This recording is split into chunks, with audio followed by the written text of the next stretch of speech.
En este video hablaremos sobre la electronegatividad y los enlaces químicos. Y vamos a empezar a definir qué es la electronegatividad. Y pues la electronegatividad pues es la capacidad o es la medida que ejerce la atracción de los electrones de un átomo cuando forma parte de un compuesto.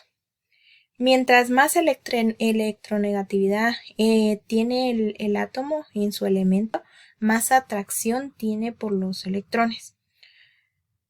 La electronegatividad pues es la propiedad química que mide la capacidad que tiene un átomo para atraer hacia él los electrones o la densidad electrónica, como también formar enlaces covalentes en sus moléculas. Como por ejemplo, el metano está formado por un átomo de carbono y 4 de hidrógeno. El carbono tiene más electronegatividad que por lo mismo atrae a los átomos del hidrógeno. A esto se le conoce como electronegatividad. El carbono pues tiene 4 electrones de valencia y que se unen a los electrones de valencia y cada uno pues es hidrógeno y se une al carbono. Dentro de la electronegatividad pues surge la tabla o la escala de Pauli y vamos a definir quién era Pauli. Pauli, su nombre verdadero pues es Linus Carl Pauling, que él nació en el año el 28 de febrero del año de 1901. Fue un científico estadounidense que nació en 1901, como les había dicho. Se llevó el Premio Nobel de Química en el año de 1954 por su trabajo que describía la naturaleza en los enlaces químicos, pues se ganó este premio. Se ganó el Premio Nobel a la Paz en el año 1962 por su labor en contra de las pruebas con armas nucleares.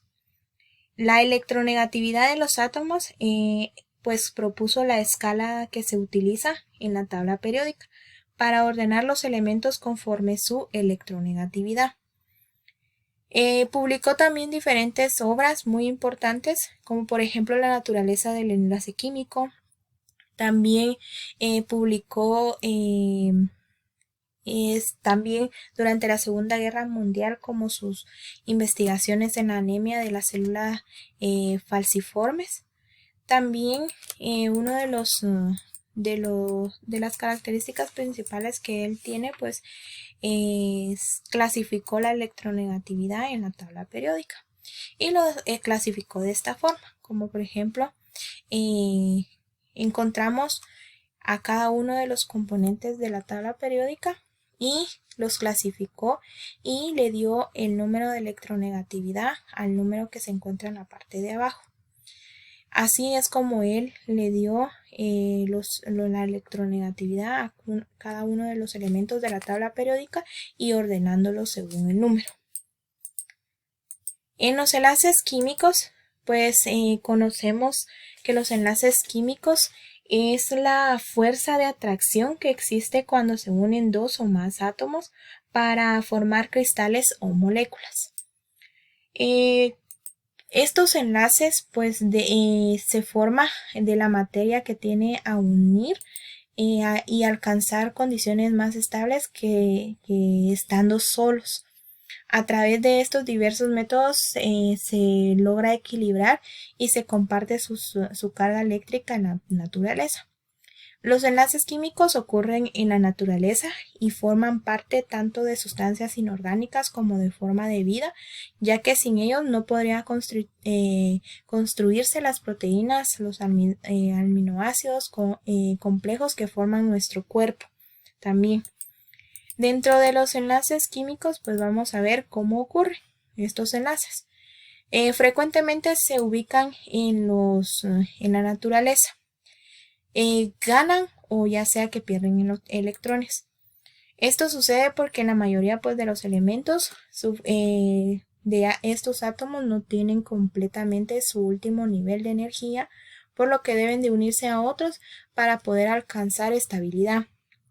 Estos átomos inestables pues pueden unirse a otros para buscar estabilidad y a través de diferentes formas, como por ejemplo ganando electrones, perdiendo electrones, también compitiendo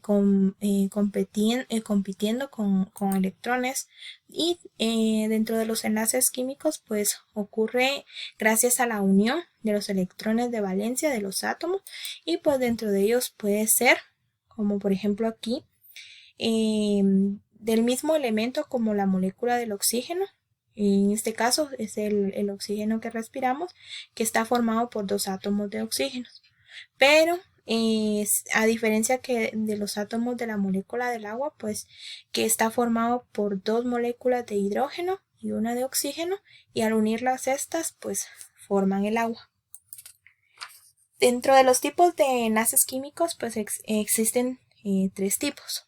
Están los enlaces covalentes, que ocurren cuando dos átomos comparten una o más paredes de electrones. Están los enlaces iónicos, que se deben a la interacción electrostática entre los iones, que pueden formar por la transparencia de uno más los electrones. En los enlaces metálicos se da únicamente entre átomos metálicos de un mismo elemento. Hay algunos ejemplos de los enlaces químicos, como por ejemplo está el benceno, el metano, la glucosa, el amoníaco, el freón. En todas las formas de carbono también, en todas las formas de los iónicos encontramos el dióxido de magnesio, el sulfato, el cloruro de magnesio, el carbonato de calcio. Encontramos también dentro de los metálicos, pues encontramos las barras de hierro, encontramos el cobre, el oro, encontramos también la plata, que estos son enlaces químicos. Dentro de los enlaces covalentes pues encontramos el oxígeno puro, el hidrógeno puro, el dióxido de carbono y el agua. También dentro de los enlaces metálicos pues encontramos todo lo que es metal: plata, oro, hierro, platino, encontramos aluminio, plomo, que se conocen como enlaces metálicos, y estos solo se pueden unir con otro metal. En los enlaces iónicos encontramos, por ejemplo, el fluoruro, que son útiles para fabricación de pastas dentales y otros insumos odontológicos.